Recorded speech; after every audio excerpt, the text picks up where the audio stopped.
اعوذ باللہ من الشیطان الرجیم بسم اللہ الرحمن الرحیم ومن یعظم شعائر اللہ فإنہا من تقوی القلوب۔ جیسے ہی محرم الحرام آتا ہے تو اعتراضات شروع ہو جاتے ہیں کہ آپ لوگ تعزیہ نکالتے ہیں، یہ شرک ہے۔ تو آیا ہم دیکھتے ہیں قرآن مجید کی اور برادران کی کتب کے اندر کہ کیا یہ تعزیہ وغیرہ شبیہ ذوالجناح آیا شرک ہے یا تقوی دل ہے؟ قرآن مجید کی سورہ حج کی آیت نمبر 32 کو تلاوت کرنے کا شرف حاصل کیا ہے، جس میں خالق ارشاد فرما رہا ہے کہ وَمَن يُعَظِّمْ شَعَائِرَ اللَّهِ، جو شاعر خدا کی تعظیم کرتا ہے، فَإِنَّهَا مِن تَقْوَى الْقُلُوبِ، یہ دلوں کی پاکیزگی ہے، یہ دلوں کا تقوی ہے۔ سوال ہے کہ یہ جو صفا اور مروہ ہے اس کے لیے قرآن مجید میں ارشاد ہے ان الصفا والمروۃ من شعائر اللہ، صفا اور مروہ اللہ کی نشانیوں میں سے نشانیاں ہیں، یعنی شاعر خدا میں سے ہیں۔ بھائی پہاڑ تو کیٹو بھی ہے، پہاڑ تو ماؤنٹ ایورسٹ بھی ہے، اور بھی بہت سارے دنیا کے اندر پہاڑ پائے جاتے ہیں۔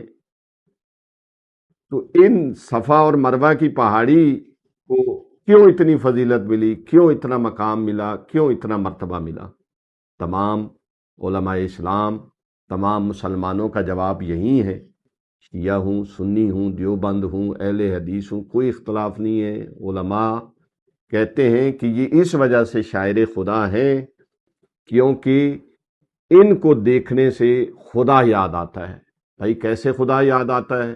اس وجہ سے کہ جیسے ہی ہم صفا اور مروہ کی طرف دیکھتے ہیں تو ہمیں ایک بچہ یاد آتا ہے اور ایک اس کی ماں یاد آتی ہے جو اس بچے کی محبت میں صفا اور مروہ کے درمیان دوڑی ہے۔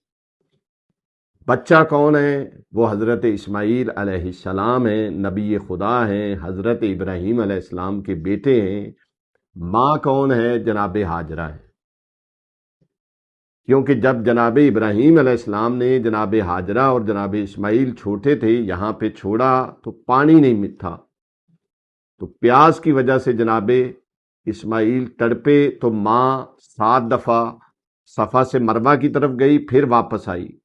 تو یہ 7 جو انہوں نے سعی کی، کوشش کی پانی کے لیے، اللہ نے اس کو شریعت کا حصہ بنا دیا، وہ حج کا حصہ بن گیا۔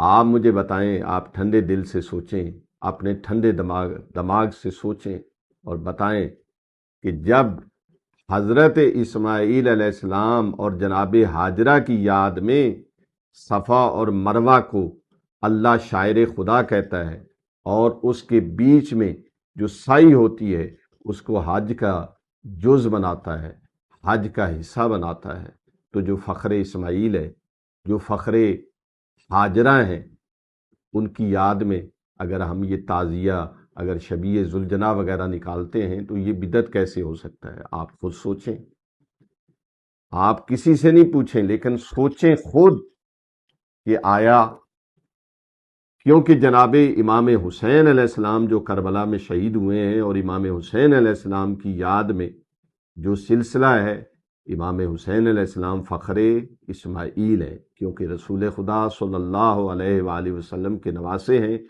جنہوں نے ارشاد فرمایا ہے کہ حسین منی و انا من الحسین، حسین مجھ سے ہے اور میں حسین سے۔ دعا ہے خداوند عالم ہمیں شاعر خدا کی معرفت عطا کر اور ہمیں ان کا احترام اور تعظیم کرنے کی توفیق عطا فرما، وآخر دعوانا ان الحمد للہ رب العالمین۔ ہماری گزارش ہے کہ ہمارے فیس بک، یوٹیوب اور انسٹاگرام کے تمام پیجز کو لائک کریں، شیئر کریں اور سبسکرائب کریں۔ آپ کی حوصلہ افزائی ہمارے لیے قیمتی سرمایہ ہے۔ شکریہ۔